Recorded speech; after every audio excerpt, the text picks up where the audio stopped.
Hello everyone. In this video, we are going to see about the what is deadlock avoidance, or we will understand what is the concept behind this deadlock avoidance. So let's start. So basically, we will be seeing the concept behind this deadlock avoidance and what is safe and what is unsafe state. Okay. So we will be not going into much technicality about this safe, unsafe, and deadlock avoidance. We will be seeing the basic concept first. Okay. And in the later video, we will be seeing the technicalities of this safe, unsafe, deadlock avoidance, and the algorithm behind this deadlock avoidance. Okay, so let's start. So before moving forward, just to recall, what is deadlock? It is a situation when two or more than two processes, they are actually blocked. Okay, they are not moving forward and they are waiting for an event to occur. So event can be like they are actually waiting for each other that each of the process should release their resources so that they can be taken up by them. So here you can see the example. We have the road and there are several cars which are moving in either direction. So this yellow car is moving in this direction, red car is moving in this direction. And now both these cars are actually blocked. They are not moving forward in their direction. Why? Because the road is actually blocked and there is no more road, or you can say there is no side from which this car can go to the other side. Okay, so this yellow car is waiting for the red car to leave the road. Okay, and this red car is actually waiting for this yellow car to leave the road, but nobody is moving. Okay, so that's why both these cars are stuck and they have got into a situation called deadlock. So here we can see that our road is actually a resource and these cars are like the processes in our operating system. Okay, so these cars are using this road as the resource. So in the same way, in our computer, the processes can wait for many type of resources, and example of resources can be like printers or monitor, or it can be like any other input output device. But there can be many other type of resources also. For example, we have the files also as the resource. We can have database as the resource. Processes can use the files, processes can use the database. Okay, these can also be termed as the resources. And we can have the hardware, as we know, like input output device, memory, or you can say other type of devices like CPU. This is also a resource. Okay, so these can be termed as logical resource. Okay, and this is like a physical resource. Okay, so this all we have discussed in the previous video. You can find the link again in the operating system playlist. The description of that playlist is in the description below. So in the previous video, I have also told you that there are actually four ways to deal with the situation of deadlock. That is, to come out of the situation of deadlock, we can have four measures. Okay, so these measures we can take, or you can say operating system can take to take out the processes from the deadlock situation. So what are those four ways? So those four ways can be memorized as PAID. Okay, so PAID means P for preventing the deadlock. We can prevent the deadlock. Okay, and this is termed as deadlock prevention. Next is A for avoiding the deadlock. We can avoid the deadlock, that is deadlock avoidance. And third way is we can just ignore the deadlock, like the ostrich. Okay, as ostrich, after seeing any danger, it's just bury its heads inside the sand. Likewise, if deadlock happens in our computer, we can just restart our system by pressing the power on button. Okay, we are not using any type of algorithm if we want to just ignore the deadlock. Okay, and the last measure to deal with the deadlock is we can detect the deadlock, and after that we can recover from it. Okay, so in the previous videos we have discussed that how we can prevent the deadlock. So there are actually four conditions which are necessary for deadlock to occur. Okay, which are based on the mutual exclusion, non-preemption, hold and wait, and circular wait. Okay, so these mutual exclusion, non-preemption, and hold and wait, they were the necessary condition for the deadlock to occur, and circular wait, it was the sufficient condition for the deadlock to occur, and this we have discussed already in the previous video. So if we want to prevent the deadlock, then we have to prevent any one of the condition to occur. So now in this video we are going to see the second measure to deal with the deadlock, that is how we can avoid the deadlock condition or deadlock situation to occur. So we will be understanding what is deadlock avoidance. So basically deadlock avoidance is actually like an astrologer, or you can say it works like a astrologer. So what is astrologer? Astrologer is a person who actually predicts your future or predicts the future situations that can happen with you based on the current situation. So for example, you come to an astrologer and you want to ask, okay, astrologer, tell me, I want to go to another city via flight. So should I take the flight or not? Because I am suffering from certain kind of problem. I am having diabetes, or I am having some problem in boarding the flight due to some conditions that are occurring with me, right? Now, your astrologer has to predict whether you should take the flight or not. Okay, whether it is safe to take the flight or it is unsafe to take the flight for you. Now, astrologer is predicting for you. Okay, so he can say, okay, you are having certain type of problem, you should not take the flight. Or he can say, okay, if you take the flight, then certain situation can happen in the nearby future because you are a diabetic person, or let's say you are having certain type of problem, health problem. Then after boarding this plane, you can suffer from certain other type of problem. You can go into an unsafe state. Your health can deteriorate. Okay, so this type of prediction can come from the side of the astrologer. Now, based on these things, which is told by the astrologer, you can just think by yourself whether I should board the flight or I should not take the flight.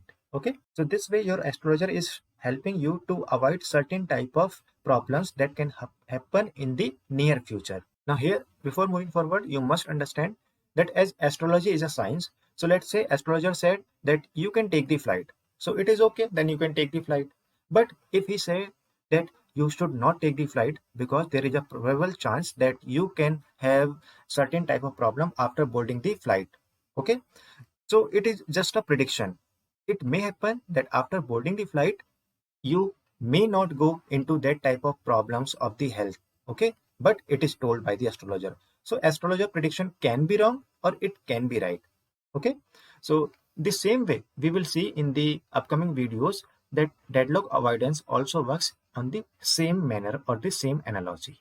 Okay, so now let's move forward. So what is the actual idea behind the deadlock avoidance? So this deadlock avoidance technique says, as we have the astrologer, so same way we have the deadlock avoidance algorithm or deadlock avoidance technique. As I told you that a customer or a person comes to an astrologer, the same way in our computer or in our system, the processes will coming to the OS and they will be asking, okay, should I proceed forward or not? I want to take some particular amount of resources. Okay, I want to take printer, I want to take CD-ROM, whether I should take or not. Okay, whether the situation of deadlock can happen in the nearby future or not. So here the deadlock avoidance algorithm as astrologer will come into play. So what is the idea behind this deadlock avoidance technique? So this technique says, assume that your system, or you can say operating system, is in a safe state, okay, at current point of time. What is safe state? Safe state means there is no deadlock. Okay, for the time being, you can just assume safe state as no deadlock situation. Okay, your processes are moving forward, they are taking up the resources, they are using them, okay, as normal. Now, let's say certain process comes and it asks for certain number of resources from the OS. Then, according to this technique, OS will do its rough work. Rough work means OS will do some calculation before granting this request of this particular process. Okay, so what it will do, the OS will check, okay, if I just allocate these resources as requested by the process, then in the future, can I complete the request of another processes in the computer also or not? That means after allocating or after giving the resource as requested by the current process, will my system go into the unsafe state in the nearby future or not? Now, after doing all this rough work, the OS just say, okay, you can just grant the request to the process. Okay, so it says, okay, I will go into a safe state. That means there will be no deadlock after granting the request of this particular process. Then it will say, okay, give the resource to the requesting process. Okay, that means here rough work was happening. Okay, and after rough work, it predicts the future that yes, the resulting state or in the future, I can grant the request of the other processes also. Okay, so it will say, okay, just grant the request of the current requesting process. But let's say after rough work, it come to know that no, it is not safe to give the resources to the current process because then I will not be able to complete the request of the other incoming processes in the nearby future. So it say, okay, there is a possibility of deadlock in the future. So it is unsafe to give the resources to the current process. So it will delay the request of the current process. Why? Because in the future we can go into a unsafe state. Okay, so it will not give the resources to the current process. So this is the idea of the deadlock avoidance. So by seeing whether my future state will be safe or unsafe, it is trying to avoid the deadlock problem. Now, if I tell you into the more detail about this deadlock avoidance algorithm, then this is the detailed view. So according to this deadlock avoidance algorithm, or you can say according to this technique, every incoming process inside your computer will tell or declare its maximum need of resources. Maximum need means how many number of resources a process will be using in its lifetime. Okay, that will be termed as the maximum need. And after declaring this need, the resources will be used by the processes. Okay, let's say your process P1 and process P2 are there. P1 comes and it says, okay, I want to use, let's say, 5 printer. P2 says, I want to use 3 printers in my system. Okay, it declares its maximum need. Now let's say as the time goes, the P1 wants to use some particular number of resources. Let's say the maximum need was 5, so it wants to use just 2 printers at the current time, and P2 want to just use, let's say, 1 printer. Okay, so this 2 and 1, these number of printers will be allocated to the P1 and P2. Okay, now after that, if I want to ask you that in future how many more number of resources P1 and P2 will be needing, so P1 need maximum 5 resources, but currently it is using 2 resources. In future, how many more resources it will be needing? 5 minus 2, 3. 3 more printers. And this 3 minus 1, 2 more printer will be needed by the P2. Okay. So now this algo says if a process wants to use the new resources according to its this remaining need. Okay. P1 wants to use 3 more printers and P2 wants to use 2 more printers. Then before granting these requests for this P1 and P2, the OS will do its rough work. Okay, and here again, as I told you, it will do its rough work. Whether if I give 3 printers to P1, whether I will be able to complete the request of the P2 into the near future or not. In the similar manner, let's say these 2 and 1 printers are getting used by P1 and P2, and let's say P2 says, okay, I want to use 2 more printers, okay, as per my need. So now OS will say, okay, if I grant the request of the P2 for 2 printers, will I be able to complete the request of the P1 also with my available number of resources in my computer? So if it says, okay, yes, then we will grant the request of the requesting process. So let's say P2 says, okay, I want to use 2. So request of the P2 will be granted.